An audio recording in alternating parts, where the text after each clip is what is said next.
राजस्थान में कोरोना से कोहराम मचा हुआ है। बीते 24 घंटे में कोरोना के 3,300 नए मामले सामने आए हैं और आपको बता दें कि इस दौरान 2 लोगों की मौत भी हुई है। ये मौतें जो हैं एक जयपुर और एक करौली में हुई है और सबसे ज्यादा केसेस जो हैं वो जयपुर में सामने आए हैं। यहां पर 1,527 नए मामले सामने आए। अब राजस्थान में एक्टिव केस की संख्या 10,000 को पार कर गई है।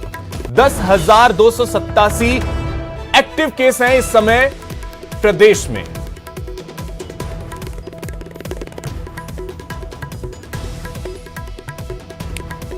तो कोरोना पूरी तरीके से अब आउट ऑफ कंट्रोल होता नजर आ रहा है। लगातार कोरोना के मामले बढ़ते जा रहे हैं। जिलेवार अगर आपको स्थिति बताएं तो आप देखें सबसे ज्यादा मामले जयपुर में जहां पर 1,527 और उसके बाद जोधपुर जहां पर 440 केस सामने आए।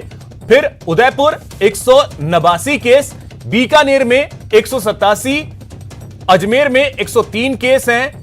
इसके अलावा कोटा में भी आज शतक लगाए 100 केस यहां भी आए। भीलवाड़ा में 96 केस, चित्तौड़गढ़ में 85 केस। तो यह स्थिति है अलग अलग जिलों की। भरतपुर में 57 मामले सामने आए।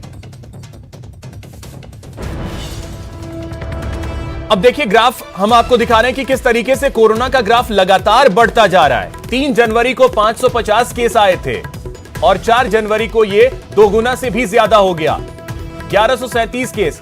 5 जनवरी को 1883 केस, 6 जनवरी को 2,656 केस आए और आज 3,000 से भी ज्यादा केस, 3,300 केस आज आए। यानी पिछले 5 दिनों की स्थिति यह है कि 9,031 मामले पूरे प्रदेश में सामने आ चुके हैं बीते 5 दिनों में।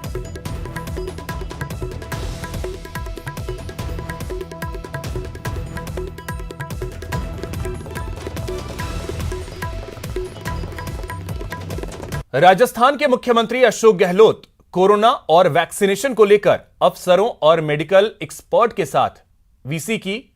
सीएम गहलोत ने कहा कि भारत सरकार को सभी बच्चों के लिए वैक्सीनेशन शुरू करना चाहिए। इसमें केवल 15 से 18 साल के बच्चों से काम नहीं चलेगा। हमें सभी बच्चों को टीका लगाना चाहिए। बच्चों के वैक्सीनेशन की मांग आज नहीं तो कल केंद्र सरकार को और प्रधानमंत्री को माननी ही पड़ेगी। सीएम ने अफसरों से कहा कि बेवजह बाहर घूमने वाले कच्ची बस्तियों पर फोकस करें। ऐसे लोगों को देखें जो इस बीमारी की गंभीरता को नहीं समझ रहे हैं। वैक्सीनेशन से छूटे हुए लोगों पर फोकस किया जाए। हमें हर हाल में वैक्सीनेशन पूरा करना है, तभी राजस्थान सेफ होगा।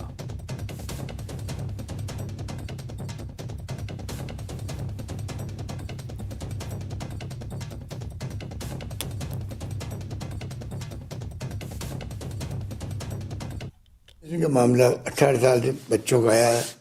इस पर भी मैं समझता हूँ कि 14,29,29,000 लोगों को अभी तक लगा। 30% इसका मैं उम्मीद करता हूँ जो स्पीड है, बच्चों में जो उत्साह है, उससे हम लोग अवश्य ही कामयाब हो जाएंगे। कोरोना के पोस्ट कोविड होगा। पोस्ट कोविड में क्या स्थिति बनती है ये आपको डेल्टा में मालूम पड़ गया, जिसका उदाहरण मैं खुद हूँ। इसके लिए हम धन्यवाद देते हैं कि चलो हमारी बातों का असर पड़ा। प्रधानमंत्री ने बात सुनी और उन्होंने राष्ट्र के नाम संदेश देके इस काम को प्रारंभ किया। परंतु गहलोत सरकार किसी भी सार्वजनिक समारोह के आयोजन के दौरान कोरोना वैक्सीन की डबल डोज नहीं लगवाने, फेस मास्क नहीं पहनने, नो मास्क नो एंट्री की पालना नहीं करने और सामाजिक दूरी की पालना नहीं करने पर 10,000 रुपए का जुर्माना वसूली की। बिना सूचना देने पर समारोह में 100 से अधिक व्यक्ति शामिल होने पर भी सरकार ने 10,000 रुपए का जुर्माना लगाने का प्रावधान किया है। राज्य सरकार ने गजट नोटिफिकेशन जारी कर दिया है। गहलोत सरकार ने प्रदेश में बेकाबू होते कोरोना पर लगाम के लिए पहली बार किसी भी सार्वजनिक सामाजिक समारोह में शामिल होने पर कोरोना की डबल डोज नहीं लगवाने पर 10,000 रुपए जुर्माना लगाने का प्रावधान किया है। राज्य सरकार ने प्रदेश के सभी कर्मचारियों को 31 जनवरी तक डबल डोज लगवाना अनिवार्य कर दिया है। इसके बाद कार्मिक को कार्यालय में प्रवेश की अनुमति नहीं होगी।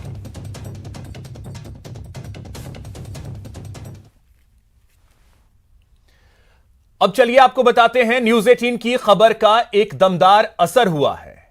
यह आपको बता दें कि किडनी पेशेंट महावीर सैनी को मदद मिलेगी। महावीर सैनी की दोनों किडनी खराब हो चुकी हैं। मंत्री अशोक चांदना ने महावीर के उपचार की जिम्मेदारी ले ली है। इलाज के लिए महावीर को जयपुर बुलवाया गया है।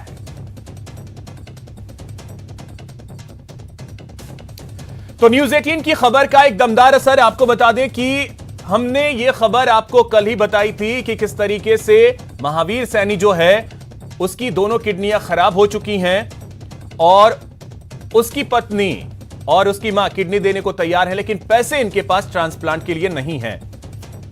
अब इसका असर हुआ है।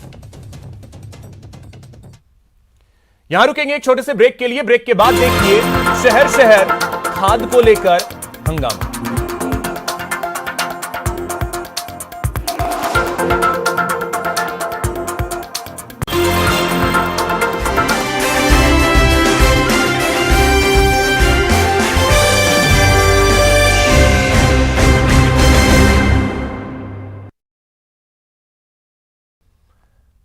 ब्रेक के बाद आपका स्वागत है। खाद को लेकर किसानों के बीच मारामारी की तस्वीरें अब सामने आने लगी हैं। तस्वीरें हम आपको दिखा रहे हैं। एक तस्वीर हनुमानगढ़ की है और दूसरी अलवर की, जहां पर किसानों के बीच मारामारी दिखी खाद के लिए। और इस दौरान कोरोना प्रोटोकॉल जो है वो पूरी तरीके से टूटते नजर आए।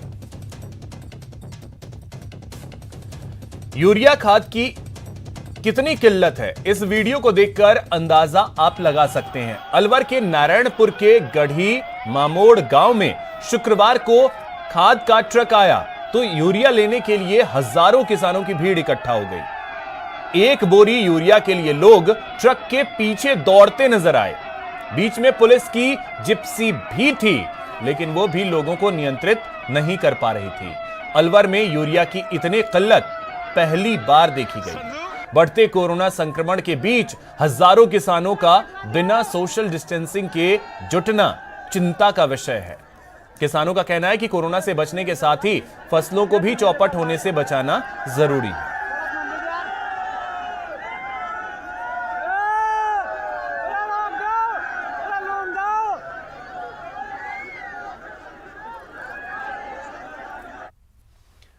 और अब बात चूरू की, जहां तारानगर की कृषि उपज मंडी में मूंग तुलाई नहीं होने पर किसानों ने विरोध प्रदर्शन किया, नारेबाजी भी की। साथ ही मंडी ठेकेदार पर आरोप लगाया कि मंडी में सरकार की ओर से निर्धारित समर्थन मूल्य पर मूंग को नहीं खरीदा जा रहा है। यही नहीं, किसानों का आरोप है कि मंडी ठेकेदार अपनी मनमर्जी चला किसानों को परेशान कर रहा है।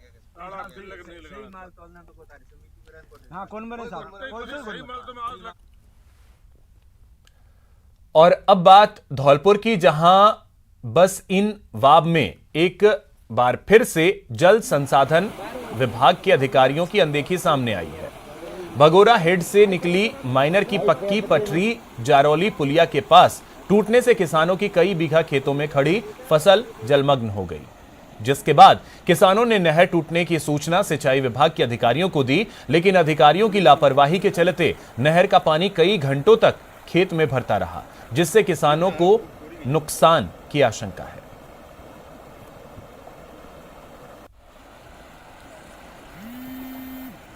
पीटीआई हूँ जॉब से, और ये नहर 1-1.5 महीने पहले ही बनी है।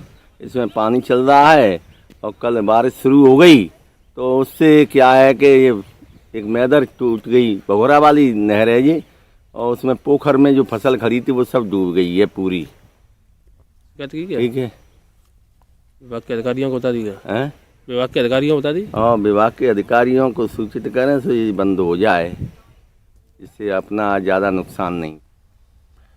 बीजेपी ने पीएम मोदी के साथ पंजाब में हुए घटनाक्रम को लेकर विरोध जताया और जयपुर के गांधी सर्किल पर धरना दिया। नेता प्रतिपक्ष गुलाबचंद कटारिया की अगुवाई में बीजेपी नेता गांधी सर्किल पहुंचे और पीएम की सुरक्षा में हुई चूक को पंजाब की कांग्रेस सरकार का षड्यंत्र करार दिया। नेता प्रतिपक्ष गुलाबचंद कटारिया ने कांग्रेस पर गंभीर आरोप लगाए। वहीं अशोक परनामी, रामचरण बोहरा और पूर्व प्रदेश अध्यक्ष अरुण चतुर्वेदी ने भी कांग्रेस पर जमकर निशाना साधा।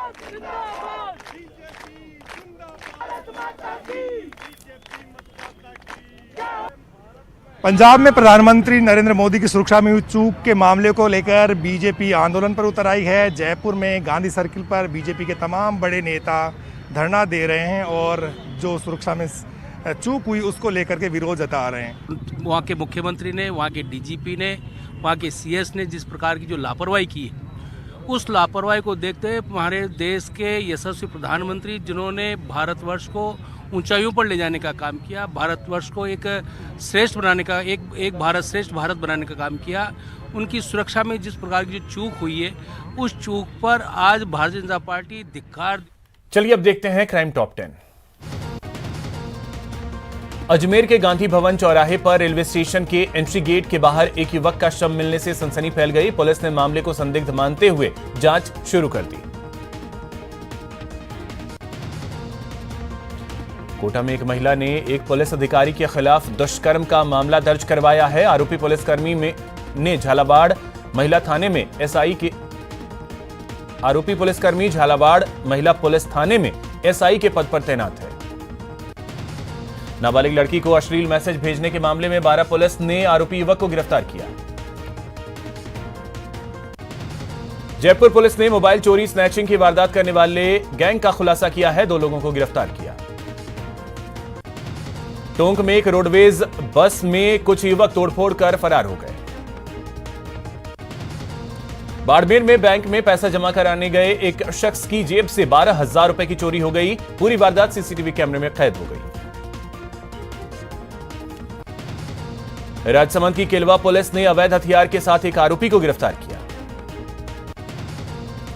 जयपुर की प्रागपुरा पुलिस ने अवैध हथियार लेकर घूम रहे एक युवक को गिरफ्तार किया। परशुराम जी की मूर्ति तोड़ने के मामले का डूंगरपुर पुलिस ने खुलासा कर दिया है। मूर्ति तोड़ने वाले को गिरफ्तार किया गया। नशे के खिलाफ कोटा पुलिस ने कार्रवाई की है और 1.5 लाख रुपए की अवैध शराब के साथ 2 लोगों को गिरफ्तार किया। फिलहाल इस बुलेटिन में इतना ही। नमस्कार।